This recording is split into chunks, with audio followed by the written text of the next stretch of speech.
how does it feel to be knocked out of the ring by Oasis? Just ask Blur. These guys know. Remember this whole Battle of the Bands last year? Well, Blur might have cleaned up at the Brit Awards, but in the end, Oasis won out because they sold more records. Yeah. And I think it hurt, you know, in that British hype scene. Blur were kind of nursing their wounds for a while, and it happened, the whole thing blew up. It's called Too Much Pressure, I think. But they didn't. No. They called it Blur. Blur. Just Blur.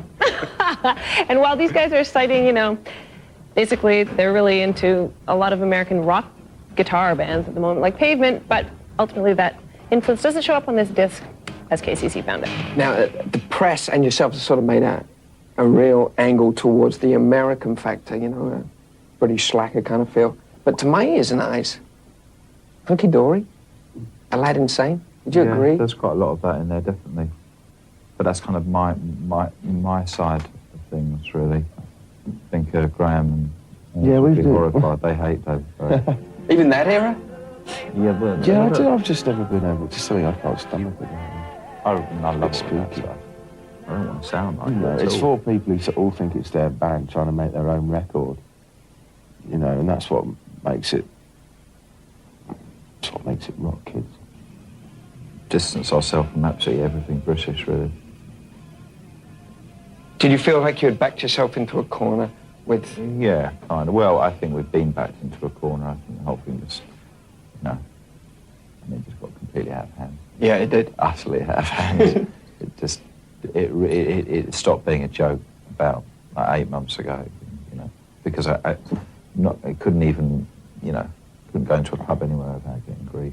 Did it get dangerous for you? Didn't get dangerous, but people, you know, the same kind of fair weather fans who had been going bananas to Parklife 6 months earlier were now, you know, calling me a wanker in the street. We were the uncoolest band in Britain for about 6 weeks. And now we're the coolest band again. Easy come, easy go. Yeah, fall into fashion, fall out again. Yeah.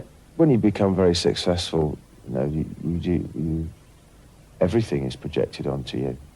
You know, the state of the nation, middle class Damon. Yeah. You know, Playing and being working class. Champagne socialists? Just champagne.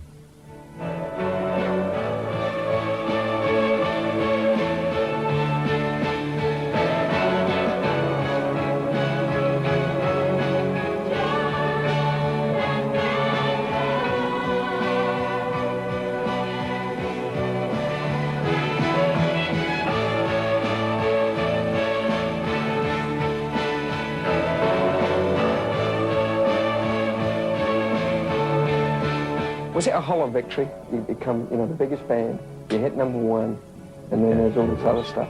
It was. It wasn't a victory.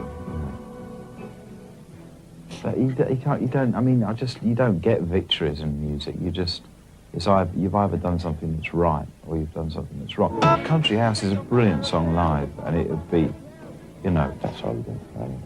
yeah, we don't play it now, but yeah, but it is right in some ways. It just got really soiled by the whole thing that you know, Tension? preceded it. Yeah. Yeah.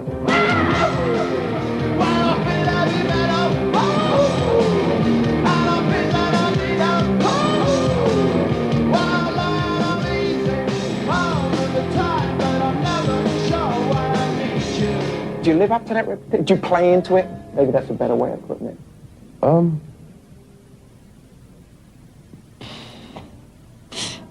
We do aspire to be a sort of a Soho alcoholic idiot genius. I went off to Iceland because I just decided that I wanted to go there.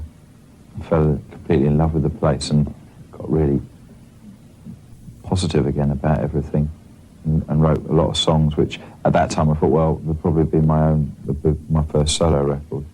But, you know, they sounded, I knew Graham would really like them, and as Graham had kind of been the most dissatisfied with what had been happening to us, you know, it was great that it started to work again, and you know, we patched up virtually all our sort of differences that had you know, been festering slowly for 7 years. Alex, what do you think of the country? Yes, it's marvellous. You know, it's made out of mountains and volcanoes and glaciers.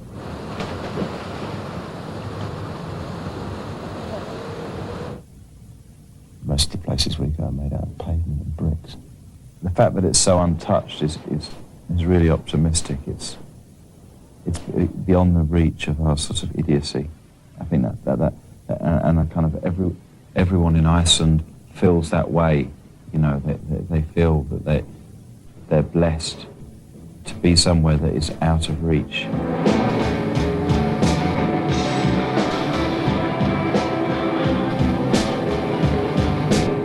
That's what this whole thing has taught us. To just be what you are. You're safe, really.